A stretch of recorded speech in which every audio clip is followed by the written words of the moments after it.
Welcome to AWS GlueJob 101. So as we want to create a glue job in the standard ETL, what you need is a script.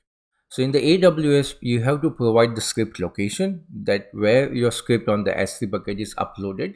So usually in any organization or company, you have a script bucket where all the ETL artifacts are there. So when we are going to create the glue ETL job using cloud formation, we are also going to create the ETL artifactory bucket where we'll be providing the script file.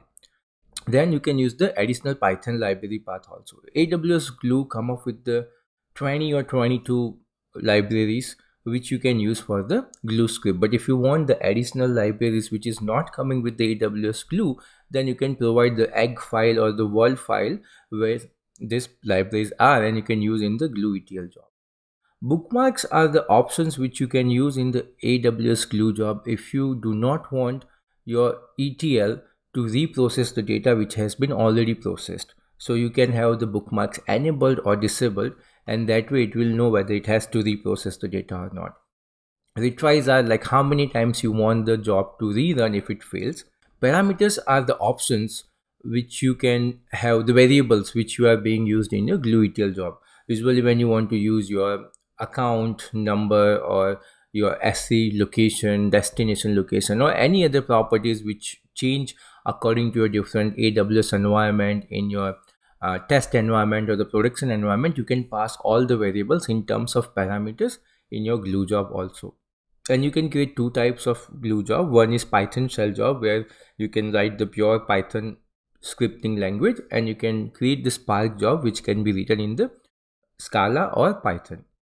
So when you create the Python shell job, apart from all the default parameters or default properties which we saw earlier, you need to provide the data processing unit, like how much memory this code will require when it runs. So you need to provide the DPUs and the Python version in which you are going to run your job, whether it could be 3.2 or any version you want to use.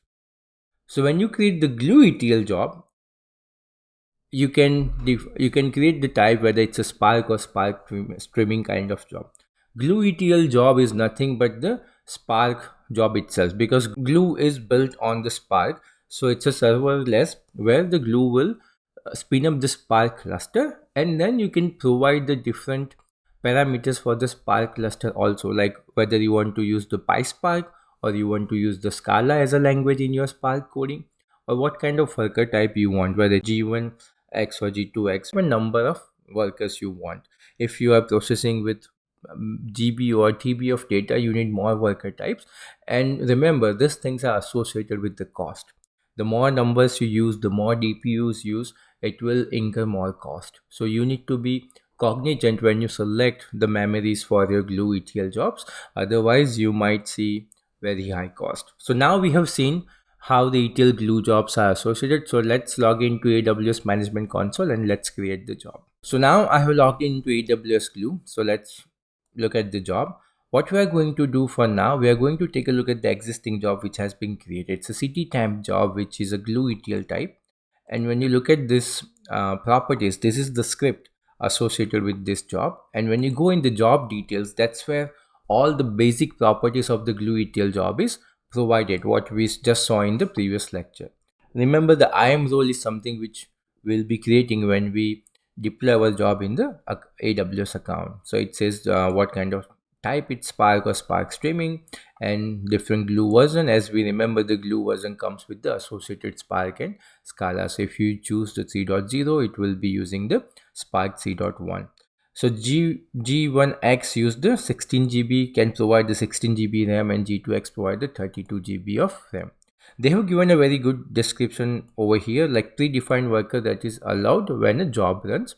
You can use the automatically scaling in the 3.0 or later, where you want it to scale depending on the number of workers provided. So if you want it to scale horizontal, you can use this automatically scale the number of workers, and it will scale up depending on the maximum numbers of workers provided. It will generate the job insights which will be available like at the Spark UI log, and you can see how your job is performing, number of retries, and the job timeout. So if you want your job to time out after some time, This is the script this is the location where our script is there, and this is the name of the file. And then if you're using the Spark UI and if you want to look at the Spark log, you can use this location over there. And other properties will be connection. If you are dealing with any of the Redshift connection or you want data to be loaded, you can use this connection. And this one is for the additional library path, and this is where you provide the job parameters. So this all things will be created using the cloud formation down the line, but when you create a job, these are the information you need to provide in order to create the AWS Glue ETL job. So this is for the Glue ETL. Now go and create one for the Python shell job. So we go to the jobs, and then we'll be creating a new one, so which will be Python shell script, and we will be using the boilerplate code. We are not going to use the blank canvas, Jupyter notebook, or the visual with, because in this course we are going to focus on the script, because that's how it will be in the real world also, where you will be writing the script. If you want to play with the visual, you can simply create the visual jobs also. So you go with the create, and when you create the option, it will allow you to write the scripts over here. And in the job details, you can provide other information. You can create like a name of the job, so it will be like GlueJob 101. You can select the IAM role which we have created.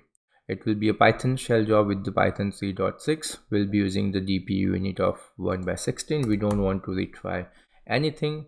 We want this job to time out after 20 minutes. And in the advanced properties, we can go and we can say, okay, my script is gluejob101.py. It created this way. It might fail because I don't think if this bucket exists, but let's try. And then we will say save. So once you save, this job will be created. So now if you see, the job has been created in your Glue console. So when you go to the jobs, you will be able to see the two jobs now. One is our Glue Job 101 and the second one is City Temp, and one is Glue ETL job, which is using AWS Glue version 3.0, and the other one is Python shell job. So that's how we create the Glue ETL job. Thank you.